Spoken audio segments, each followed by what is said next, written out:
Does Bawumia have advisors? Does Bawumia understand the political implication of endorsing a guy who used his platform to threaten the sitting president? This is a question I'm trying to pose to the man who actually aspires to occupy the very seat that the one occupying today has been threatened and actually, warned of assassination. The First Lady has also been warned of being beheaded. And these people have been picked up to be questioned by the state security. And Bawumia, in your capacity as the former Vice President of the Republic of Ghana, you are endorsing this.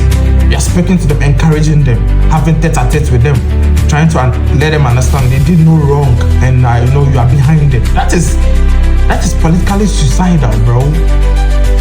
You don't do that. You don't do that. I had no hope in you in the back. I didn't ever see you as a political candidate, as a presidential material, because of the way you carry yourself about. There's something so missing in your charisma, in your whole personality.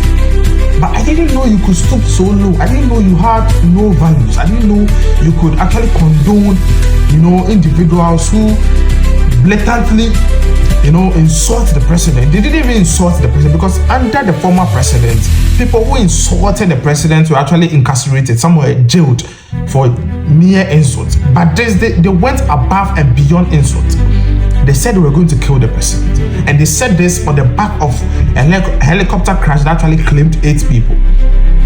So Bawumia, in your wisdom and your knowledge of political maneuvers and how the state is run, how in your wisdom could you actually condone and endorse this? If you were in the capacity as the president and someone threatened you with assassination and death, how were you going to treat it? Would you be happy if your opponent actually reach out to the people and try to cheer them on, motivate them, urge them, and try to let them understand that there's no problem and they will come out and all that? You don't do that. You always want to come across as Mr. Nice Guy. Oh, I am so understanding. You always want to behave in a way that the people in the NPP will think you are the right candidate to actually lead them, but you are not. You are not the right candidate. When it comes to political maturity, you don't have it, Bawumia, and you've exhibited it time without number. And for this situation where you're endorsing Fante Comedy and the guys who actually threaten the president, I'm so disappointed in you. My respect for you and my hope, I had some level of hope in the fact that probably there's something left in you. There's nothing left in you, bro. There's nothing left in you, bro. You don't do this. Even if you don't become the president, you were a former vice president, so you are still a statesman like Kufuor and the rest. So you don't do that.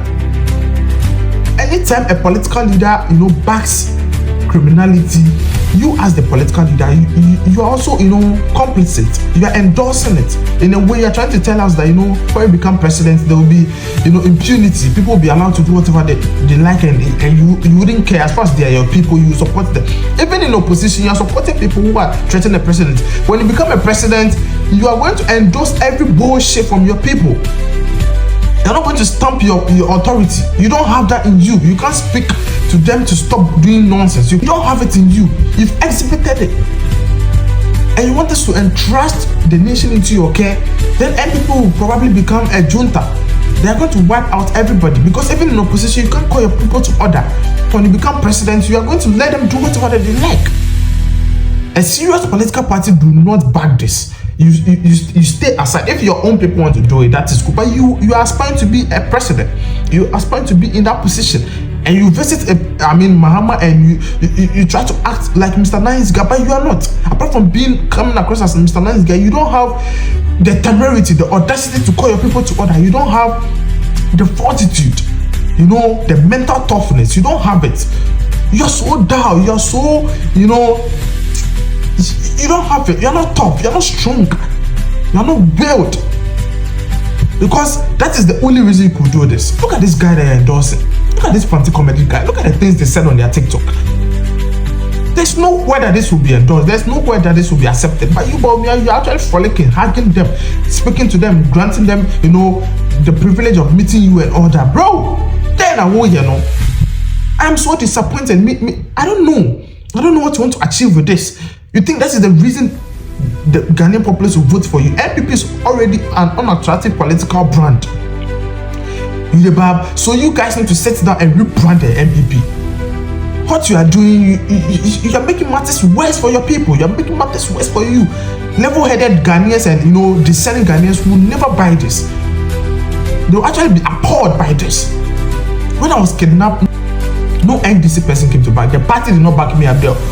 Executive did not back me. In a way, they are trying to let you know that we don't endorse what you do, even if what you are doing is fact and you have your own convictions and all that. The party does not endorse it. But when you endorse Fante Comedy and the rest, you are trying to tell us that the party endorses it. The party as NPP actually supports it, and they were the ones who probably even incited them to say what they said, and they backed them in all their doings. That is what the NPP does. Anytime there's a problem, they don't call their people to order. They don't call them to behave. They always back them. They will go to the state security president and be chanting and be singing and we are here to save Ghana. You're here to save Ghana. Why don't you save your people from bullshit? Why don't you save your people from recklessness? Why don't you save your people from mediocrity and criticism before you save the Ghana? That's why anything in Japan, in all his idiosyncrasies, believes that he can actually lead the NPP, because you're not the one, bro. Fante Comedy and the rest, don't think this is a rubber stamp or this is they are backing you and all that. Don't do that. Today, enjoy the glory, enjoy the media attention, enjoy politicians frolicking with you, but that is where it ends. The NPP will use you and dump you. So if you think you are doing something that actually deserves applause and commendation, that is good for you. But no political party in their wisdom will back this.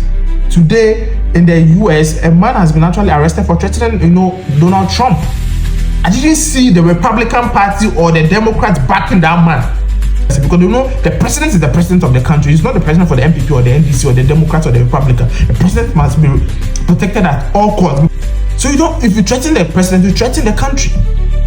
If the president is not safe, the citizens are not safe. So Bawumia, you should know this.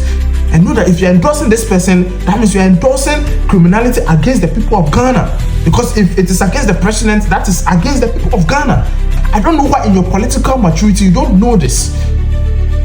Okay, I don't really fault you. You had no political experience before, you were called to lead the country as a vice president.